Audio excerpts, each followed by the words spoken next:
네, 법무부 산하 법무검찰개혁위원회가 엊그제 권고안을 하나 내놨습니다. 검찰총장의 구체적 수사지휘권을 폐지하라 이런 내용의 권고안이었는데요. 7월 9일에 김남준 법무검찰개혁위원장이 저희 시선집중에 출연해서 관련 내용 잠깐 언급을 한 바도 있었는데요. 이게 이제 구체적으로 성안이 돼서 그러니까 엊그제 권고안이 나온 겁니다. 근데 이 권고안이 나오자마자 논란이 아주 거셉니다. 문제 제기하는 쪽이 여러 곳이 있는데요. 자, 이분 모시고 한번 집중적으로 이 문제 알아보도록 하겠습니다. 법무검찰개혁위원회 대변인을 맡고 있는 정영훈 변호사 스튜디오로 직접 모셨습니다. 어서 오세요, 변호사님. 네, 안녕하세요. 정영훈 변호사입니다. 제가 지금 잠깐 말씀드린 대로 이달 초에 그 김남준 위원장께서 바로 그 자리에 앉으셔서 잠깐 언급을 하신 바가 있었거든요. 네. 그래서 궁금한 게 그러면 법무검찰개혁위원회에서 이건 이제 상당 기간 동안 계속 논의를 해온 결과라고 봐야 되는 건지 맞습니다. 어느 정도 검토를 하셨던 거예요, 내부적으로? 일단 뭐 먼저 거기에 대해서 답변을 드리면 대검 그러니까 문무일 검찰총장 시절인 2018년에 네. 대검찰청 검찰개혁위원회에서 손도환 위원장님께서 총장의 검찰총장의 수사지휘권을 분산을 하고 일선 검찰청으로 자율성을 확대하라. 이미 그때 수사지휘권을 분산하라고 공고를 내렸었습니다. 아, 이미 권고가 나온 적이 있었습니까? 맞습니다. 2018년에. 예. 2년 전이네요. 그러면? 네, 그렇습니다. 저희들이 그 안을 조금 더 디테일하게 심도 있게 논의를 해서 나온 것이지 생뚱맞게 갑자기 나온 건 절대 아니다. 그러면 2년 전에 그런 권고가 나오는데 그럼 법무부에서 받아들이지 않은 겁니까? 검찰에서 어떻게 된 겁니까? 그 당시는 이제 대검 총장 산하의 직속으로 검찰개혁 했기 때문에 총장이 그 공고를 이행하지 않은 것으로 저희들은 추정이 되고 있습니다. 아, 그래요? 네. 아무튼 그러면 법무검찰개혁위원들 간에는 의견 통일을 봤던 내용입니까? 이 권고안은? 일단은 심도 있는 논의를 했고요.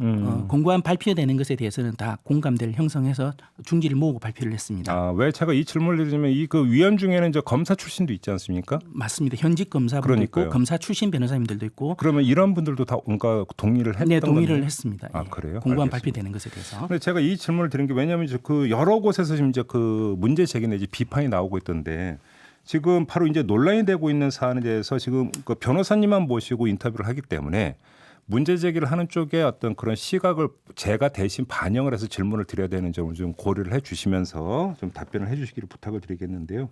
일단 총론 삼아서 이거 윤석열 총장 그 힘빼기 아니냐. 이런 시각이 이제 바탕에 깔려 있더라고요. 이건 어떤 말씀 주시겠습니까?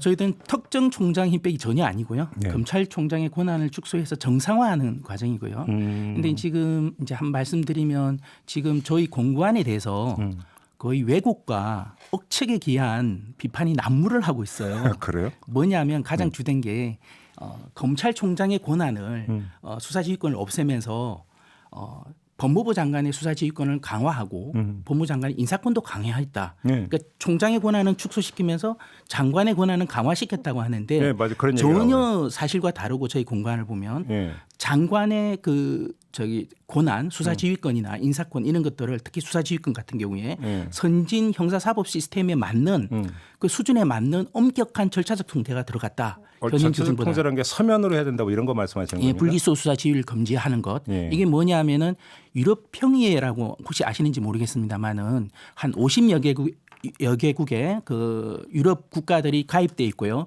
외교국 각국 외교 정상들 외무부 장관들이 모여서 논의를 하는데 유럽 소속 회원들에게 공고를 한 게 있습니다.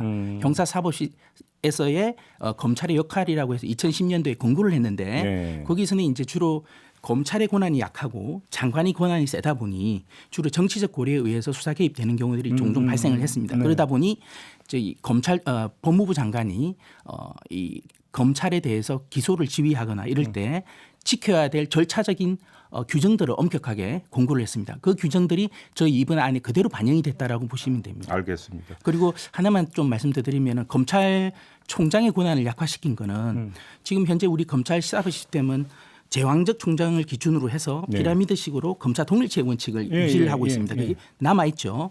그 문화가. 그런데 이 시스템은 75년 전에 일본 검찰청법을 뺏긴 거거든요. 검찰청법을 뺏겨가지고 우리 그 한국의 검찰청법이 만들어졌고 거기에 기초한 지금 제왕적 권한을 기초로 해서 검찰 수사의 정치적 독립을 보장하겠다. 이 시스템이 지금 75년 동안 일본의 검찰 조직 문화를 그대로 답습해가지고 지금 진행되어 오고 있는 거거든요. 그런데 세계 형사사법 시스템을 보면 그 우리나라와 같이 제왕적 총장을 검찰총장을 둔 데가 없습니다. 수사 지휘를 하는 곳도 없고요. 그래서 지금 저희 공관은 그러한 정건대적인 한국의 검찰 조직을 개혁을 해서 선진 어떤 검찰 구조로 만들어가는 것이 저희 공관의 주요 취지라고 보면 되겠습니다. 지금 이제 2018년에 이미 먼저 그 권고안이 나온 바가 있다고 말씀하셨잖아요. 네. 그럼 그 당시에는 윤석열 총장이 아니었었죠. 문무일 총장이었죠. 맞습니다. 예. 문무일 총장. 그러면 뭐 윤석열 힘빼기 아니냐라고는 이야기는 시점으로 보면 2018년 권고안을 만약에 기준으로 하면 그 얘기는 성립이 안 되는 전혀 성립이 안 되는 겁니다. 그렇게 되면. 근데 이제 문제는 자, 그 법무부 장관이 구체적인 사건에 대한 수사 지휘를 고검장한테 하고 그다음에 수사 지휘도 고검장이 한다. 이건데요. 여기서 여러 가지 이제 갈래가 나오는데 좀 하나하나 여쭤볼게요. 첫째, 검찰총장은 아주 단순 논리가 이런 거잖아요. 검찰총장은 이제 말 그대로 검찰 조직의 수장이니까 올라갈 때까지 다 올라간 사람 아닙니까? 네. 그러니까 굳이 눈치 안 봐도 되잖아요. 네.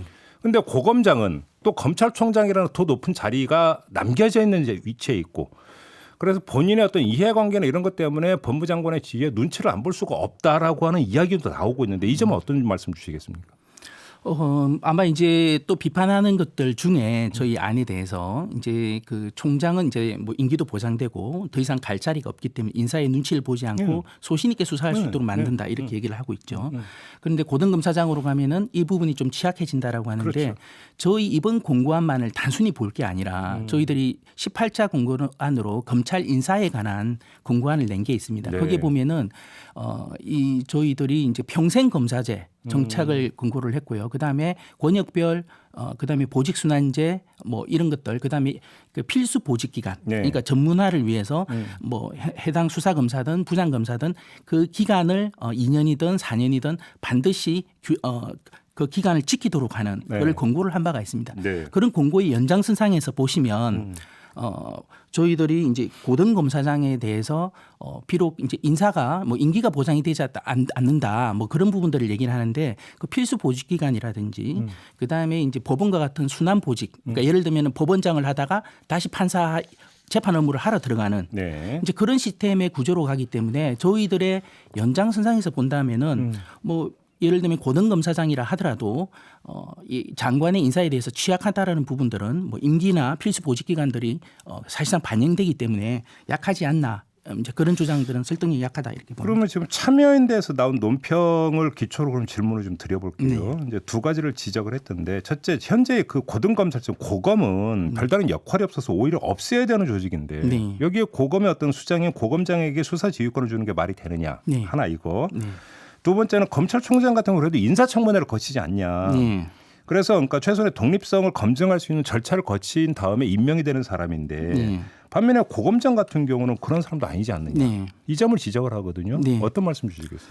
일단 먼저 저는 뭐 그 참여연대에 대해서 공식적으로 유감을 표명할 정도로 이 그래요? 논평이 누가 썼는지는 모르겠지만 저희 공고안을 완전히 왜곡한 그다. 왜냐하면 아까 제가 초반에 얘기를 했지만 지금 현행 그 참여연대의 논평에 의하면은 마치 그 규를 문맥을 읽어보시면 알겠지만 네. 지금 장관에게 지금 현재 장관은 현재도 지금 구차적 수사 지휘권을 아무런 제한 없이 할 수 있습니다. 예외적으로 발동하긴 하지만, 근데 저희 안에 의하면 아주 절차적 통제를 강화해 놨습니다. 불구속 수사 지휘도 금지시키고, 그 다음에 서면으로 받도록 사전에 하고, 그럼에도 불구하고 지금 참여연대 논평에서는 총장의 권한은 없애면서 왜 장관에게 구체적 수사 지휘권을 부여하면서 이런 뭐 역행 검찰개혁 역행하냐 이러겠는데 지금 현재 저희들은 오히려 지금 그 장관의 수사 지휘권을 제한한 것이지 지금 이 수사 지휘권이 원래 있던 것을 없던 것을 새로 만든 게 아니라 네. 있던 것에 대해서 절차적 제한을 더 강화한 겁니다. 그런데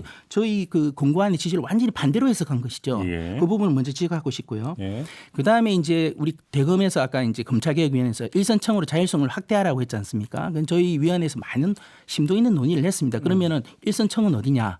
지검 아니면 고검 아닙니까? 네. 그럼 지검으로 갈 거냐, 고검으로 갈 거냐 문제가 정책적인 부분입니다. 이건 논리 부분이 아니고.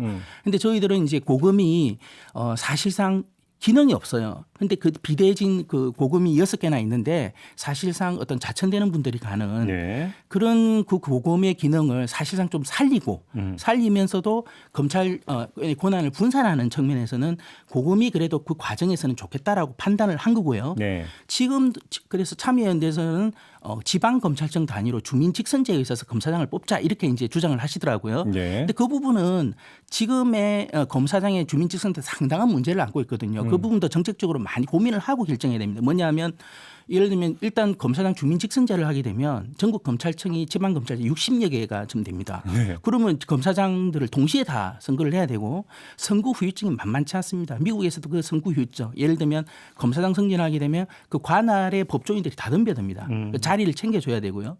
그래서 그리고 만약에 선거법으로 그 관할 검사장이 그 위반하게 되면 누가 그거를 수사할 것인지에 또 문제가 알겠습니다. 발생합니다. 예, 그 문제도 있기 때문에 고검으로 저희들은 결정을 합니다. 고검장 관련 하나만 짧게 다시 한번 확인차 질문드리고 좀 넘어갈게요. 네. 자, 형식 논리만 놓고 보면 네. 고검장 6명입니까 네. 토탈? 예. 자, 고검장은 차기 검찰총장을 놓고 경합을 하는 경쟁 관계 있는 사람들이라고 봐야 되겠죠. 형식적으로는. 네, 네. 그렇게 되면 그러니까 인사권을 가지고 있는 정권에 네. 그러니까 더 잘 보이기 위해서 충성 경쟁으로 갈 수 있는 거 아니냐. 네. 이런 우려가 바탕에 깔려 있는 것 같아요. 네, 네. 그런 우려는 정말로 기우라고 보세요? 물론 뭐 예를 들면은 지금 수사지휘권은 최종적인 수사지휘권은 저는 고등검사장에게 부여를 했습니다. 사실 대검은 정책 지원 기능으로 바뀌어야 된다라고 했고요. 그러면은 이제 예를 들면은 사실상 실질적인 권한은 다 고검장들에게 있는 거거든요. 네. 현안에 있어서 중요 사건의 현안에 있어서 수사 지휘는 다 고검장이 하니까요. 네. 과연 그러면 대검 총장으로 가는 그런 길을 위해서 눈치 보는 수사를 하거나 봐주기 수사를 할 것이냐의 문제가 일단 의문이 들고요. 물론 그럼에도 불구하고 눈치 보는 수사가 있을 수는 있죠. 하지만은 지금 총장 1인에게 이 수사지휘권을 줌으로 인한 폐단이 엄청나게 크거든요. 네. 많은 비판을 제가 굳이 얘기 안 해도 안 해도 되겠지만, 근데 지금 고검장으로 가게 되면 고검장 상호간의 권한뿐만 견제뿐만 아니라 위에 법무부 장관, 검찰총장, 수사검사에 수직적으로 그런 권한에 대한 권한들이 분들의 견제도 있을 수 있고요. 그 다음에 나중에 이제 추후에 이제 출범할 공수처도 네. 검찰총장을 상대로 견제와 감시를 하는 것보다는 각 고등검찰청 검사장으로 구체적 수사지휘권이 부여되어 있을 때 오히려 견제와 감시가 훨씬 더 수월할 수 있다라는 부분입니다. 지금 뭐 짚어야 될 게 이제 일단 그 문제는 그 정도로 가름하고요. 또 한 가지가 이제 법무장관이 검찰 인사를 할 때 검찰총장의 의견을 청취해서 네. 하도록 되니까 제청하도록 되어 있는데 네. 검찰총장의 의견 청취가 아니라 검찰 인사위원회의 의견을 들어라 이렇게 돼 있는데요. 네. 왜 이런 어떤 그 권고를 내는 겁니까? 저희들이 아까 이제 18자 권고에서 검찰 인사위원회를 실제로 하라는 권고도 내놨습니다. 예, 사실 예. 장관에게 형식적으로 인사를 심의하는 게 아니라 독립성과 공정성을 보장하면서 실제로 하도록 하라고 권고를 했고 거기에 대해서 위원들 구성이라든지 이런 부분들에서 많은 어떤 권고를 했습니다. 이번에 네. 또 위원장은 호선하도록 했고요. 예. 그래서 이 검찰 인사위원회가 법무부 장관도 통제하도록 만들었고요. 그리고 이제 이런 부분이 있고요. 통제를 했다라는 부분하고 총장과 검찰총장 간의 장관과 총장 간에 얼마 전에 굉장히 불미스러운 국민 보기에 낯뜨거운 어떤 예. 장면이 연출되지 않았습니까? 이게 정건대적이라고 봐요. 왜냐하면 두 분이 만나가지고 호텔 같은 데서 엄밀하게 그 검사장이나 어떤 검사의 인사에 대해서 논의한 후에 아무런 기록이 남지 않습니다. 그러니까 예, 민주국가에서는 서면으로 인사위원회 제출함으로 인해서 국민이 감시를 할 수 있고 민주적 통제를 더 강화할 수 있는 부분이 있다라는 것이죠. 마지막으로 이걸 여쭤볼게요. 권고안이 엊그제 나왔잖아요. 예, 예. 혹시 법무부 반응이 나왔는지가 궁금한데 법무부에서 뭐 수용을 할 거다 이렇게 이제 자신하신지 혹시 그런 시그널이 왔는지가 궁금한데. 전혀 오지는 않았고요. 네. 어제 이제 우리 이제 알아보니까 검사님들 통해서 전혀 검찰 내부 통신망 이 프로세스는 아무런 관련 댓글이 없었고요. 네. 검사님들도 뭐 식사를 하면서 이에 대해서 아무런 언급도 없었다라고 합니다. 그래서 뭐 기사에서 인용되는 뭐 검찰 내부가 인용이 되고 있는데 그 부분들은 뭐 좀 쉽게 접촉할 수 있는 대검 쪽 뭐 검사가 아닌가. 저 개인적인 이거는 추정입니다만 예, 그렇지 않을까 예. 싶고요. 네. 추미애 장관은 수용할 거라고 보시는 거고요. 뭐 어제 저 늦게 기사가 났던데요. 저희 이제 이것도 어찌 보면 핵심인데 저희들 검찰청법 4조에서는 검찰 수사의 중립성 보장이 주체가 일선 검사입니다. 검사 네, 수사팀이지 예. 장관이나 총장이나 기관장이 아니거든요. 그래서 이분들의 수사 개입은 최소화되고 절제화돼야 되는 겁니다. 알겠습니다. 저희들은 그런 기조에 있습니다. 예. 알겠습니다. 자, 말씀을 여기까지 드려야 될 것 같네요. 고맙습니다, 변호사님. 예, 감사합니다. 네, 지금까지 법무검찰개혁위원회 대변인을 맡고 있는 정영훈 변호사였습니다.